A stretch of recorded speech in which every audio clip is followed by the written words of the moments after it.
j'enchaîne les résultats de recherche par rapport aux techniques de conduite de nouvelles plantations d'arganies au terrain.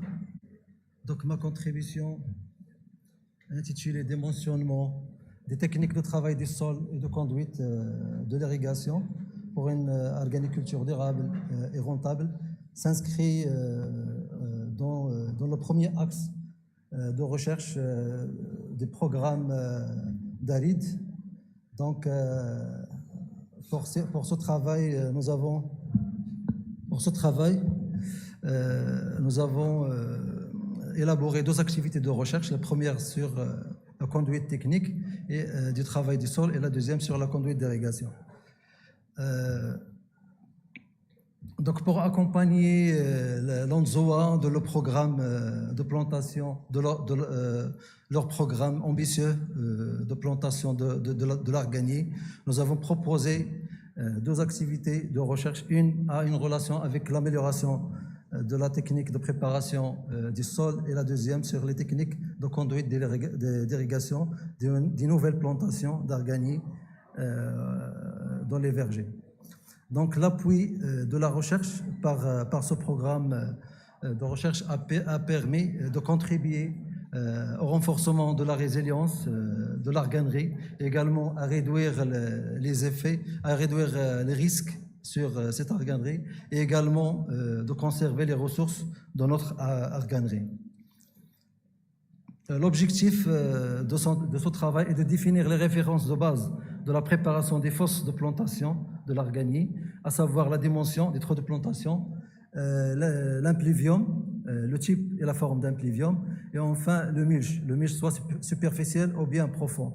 Deuxième objectif est de déterminer les cassés des jeunes plants d'arganier. Comme nous savons tous qu'il n'y a pas de données sur le coefficient cultural de l'arganier pour mesurer les besoins en eau. Donc ce sont les premiers résultats des valeurs de cassés qui seront présentés au niveau de ce travail.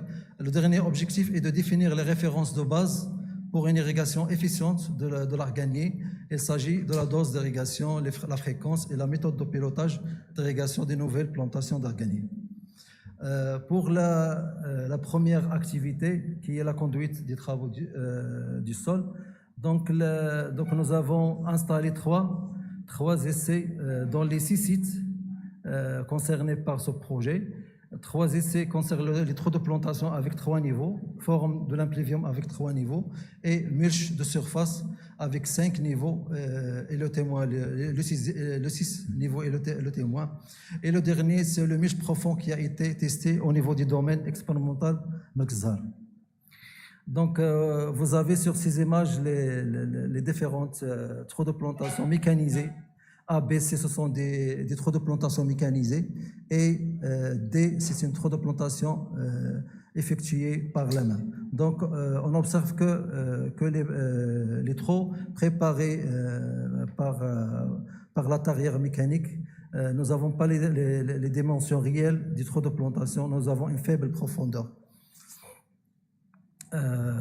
Pour la forme d'impluvium, nous avons testé trois formes d'impluvium. La cuvette, qui est le témoin, les impluviums demi-lune, et l'impluvium en forme de V. Pour le mulch, nous avons testé deux matériaux, un matériau organique composé de feuilles d'eucalyptus fraîches et sèches, et un matériau minéral constitué de galets ou bien de la pierre sèche, qu'on met à la surface autour des arbres d'arganier. Également, nous avons testé les gousses de moringa séchées pour réduire l'évaporation autour de la cuvette. Le dernier essai, il concerne le mulch profond. Il est composé d'un rock container. Il est composé de 3 niveaux de galets qui couvre 3 niveaux, la base du trou de plantation, la partie médiane du trou de plantation et la surface de la plantation. Donc, après composade les niveaux de galets, on recouvre avec une couche de 20 centimes de terre pour avoir une sorte de rock container au niveau des profondeurs. Donc, sur la photo à gauche, vous avez l'âge, vous avez l'image de l'arbre après 15 mois de plantation en utilisant ce type de mulch. Vous avez un arbre avec un port bien développé et un diamètre de frondaison très important. Comme résultat, pour la dimension des trous de plantation, on a trouvé qu'à partir de 50 centimes de chaque côté et plus, nous avons observé une bonne croissance des jeunes plants d'arganier. Pour la forme d'impluvium, nous avons noté que les demi-lunes, les impluviums demi-lunes et en V, pour le mulch superficiel, nous avons noté que l'utilisation du mulch d'origine organique comme les feuilles d'eucalyptus, soit sèches ou bien fraîches, seules ou combinées à un matériau minéral qui est la pierre sèche, ont enregistré, avaient un impact positif sur la croissance des jeunes plants d'arganier. Pour le mulch profond, nous avons observé que la croissance était très importante si on compare le mulch profond par rapport aux témoins irrigués à 100%. Cette croissance est d'autant plus importante si on compare les plants qui ont été traités par le mulch profond par rapport à des plantes sans mulch profond, avec un traitement d'irrigation de 50% des besoins. En perspective de recherche, on propose de continuer les recherches pour élaborer des simulations de la géométrie des trous de plantation. Également, la conception d'une machine de confection des trous de plantation dans les zones arides pour avoir les conditions, pour avoir les références idéales d'un trou de plantation. Également, améliorer la structure du sol par l'amendement organique. Et enfin, dimensionner les rock containers adaptés avec les conditions pédoclimatiques et les exigences agronomiques de l'arganier. Il y a aussi une recherche qu'on peut faire, c'est l'utilisation des micro-cuvettes multifonctionnelles à côté des cuvettes principales afin d'augmenter la disponibilité en eau au niveau des rhizosphères. Une autre solution qu'on peut tester pour l'arganier, c'est le wicking bed ou bien le lit à mèche. Il s'agit d'un réservoir en PVC avec l'utilisation d'un drain en sable et gravier. Donc ce wicking bed il permet d'améliorer la disponibilité en eau au niveau des rhizosphères pour l'arganier. Également, on doit penser à développer une tarière mécanique à double axe. Au lieu d'utiliser un seul axe, normalement, on doit utiliser deux axes pour traiter ou bien pour attaquer les deux profondeurs, à 100 centimes avec le petit diamètre central et à 60 centimes au niveau des rhizosphères de l'arganier. Également, on doit tester la géométrie, la forme géométrique du trou de plantation, soit la forme cylindre, calice, cône ou bien cube pour vérifier quelle est la forme géométrique la plus adaptée aux racines de l'arganier. Également, ce test-là, il peut être annexé à un modèle de flux d'eau entrant dans les racines afin de valider la forme géométrique idéale pour les racines. Pour la deuxième activité qui concerne la conduite d'irrigation de l'arganiculture, donc nous avons installé 3 essais dans les 6 sites, à savoir la dose d'irrigation, la fréquence d'irrigation et la méthode de pilotage d'irrigation. Nous avons testé 3 doses et 3 fréquences, une irrigation, 2 irrigations et 3 irrigations mensuelles. Pour le pilotage d'irrigation, nous avons testé l'irrigation par une dose fixe, l'utilisation des cassés et enfin la réserve utile. Au niveau du domaine expérimental Malkazar, nous avons installé l'essai de détermination des cassés des jeunes plants d'arganier. Donc, pour l'essai de cassés, donc nous avons installé une trentaine de pots ou bien des lysémètres dans lesquels on a planté les arganiers. Donc nous avons mesuré successivement et mensuellement les poids. Donc la mesure de la différence par méthode désimétrique nous a permis de définir les cassés. Donc le tableau au-dessous nous donne les données indicatives du cassé sur une période de 26 mois période de l'expérimentation.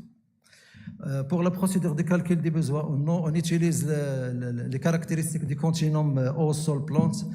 Pour les besoins climatiques, on utilise le T0 de la station météorologique. Pour le sol, on utilise l'équation de la dose nette maximale en intégrant le paramètre physique, la réserve utile. Et pour la plante, on utilise les données de Cassay générées par cette expérimentation. Donc les premiers résultats sur les besoins, on observe qu'il y a une différence des besoins en eau entre les saisons et également une différence selon le mode de multiplication des plants d'Argani. Pour les plants d'Argani issus de semis, nous avons des données moyennes de Cassay qui sont supérieures de 16% par rapport aux plants bouturés et greffés. Pour l'efficience d'utilisation en eau, les plants issus de semis ont une efficience très faible, moins de 58% par rapport aux deux autres modes de multiplication. Donc, également, en utilisant les données de Cassay et les mesures de l'indice foliaire des jeunes plantations d'Argani, on peut élaborer un modèle qui relie les deux paramètres. Donc, ce modèle peut être utilisé pour alimenter le modèle de simulation de la séquestration de carbone ou bien le modèle de suivi de l'état de végétation des jeunes plantations au terrain. Pour la dose d'irrigation, nous avons observé que entre les doses d'irrigation de 30 et 40 litres, ils ont permis d'avoir une croissance normale des jeunes plants d'Argani. Pour la fréquence d'irrigation, 2 à 3 irrigations suffisent pour avoir une croissance normale des jeunes plants d'Argani. Pour le pilotage d'irrigation, donc les essais ont montré que les deux méthodes de pilotage d'irrigation par Cassay et par la réserve utile sont complémentaires pour avoir de bonnes croissances des paramètres comme la hauteur, la longueur des rameaux inférieurs et le diamètre de la tige des jeunes plants d'Argani.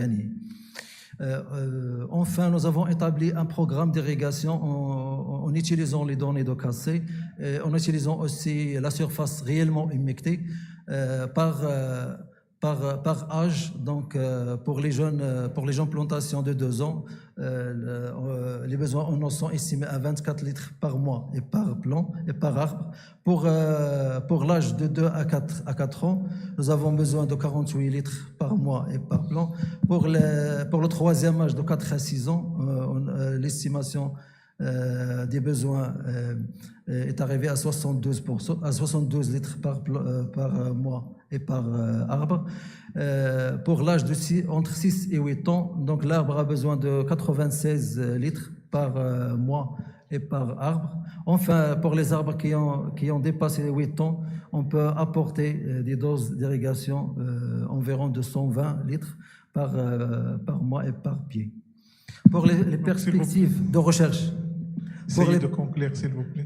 Pour les perspectives de recherche pour cette activité de recherche de l'irrigation, donc on propose de continuer les travaux sur la détermination du Cassay pour les arbres adultes, modéliser les flux d'eau au niveau racinaire, la modélisation de la structure du sol pour une bonne croissance racinaire. Comme recommandation, afin de réussir les nouvelles plantations en organiculture, on recommande une dimension du trou de plantation qui est supérieure à 50 centimes par côté, l'aménagement des impluviums par la collecte des eaux d'irrigation au pluvial, la couverture de la surface autour des arbres par un mulch d'origine organique ou par le mulch profond, une dose d'irrigation comprise entre 29 et 35 litres par plant par mois est suffisante pour une bonne croissance, une fréquence de 2 à 3 irrigations par mois et un pilotage d'irrigation basé sur la combinaison des deux facteurs, le Cassay et la réserve utile du sol. En conclusion, pour la pérennisation des activités de recherche sur l'Argani, on propose l'amélioration de la structure et la fertilité du sol dans les zones de réhabilitation, la mobilisation des ressources hydriques non conventionnelles, comme le cas de la station de dessalement dans la région de Tiznit, l'intégration des énergies renouvelables pour l'alimentation électrique des équipements de monitorage des vergers, l'équipement des plateformes d'arganiculture par les outils d'intelligence artificielle, enfin multiplier les plateformes de démonstration et de dissémination des techniques de conduite des vergers. Enfin, je tiens à remercier l'ensemble des partenaires stratégiques et limitrophes de notre projet qui ont contribué à la réussite des travaux de ce programme. Et merci pour votre attention. Merci, Monsieur Wifaya.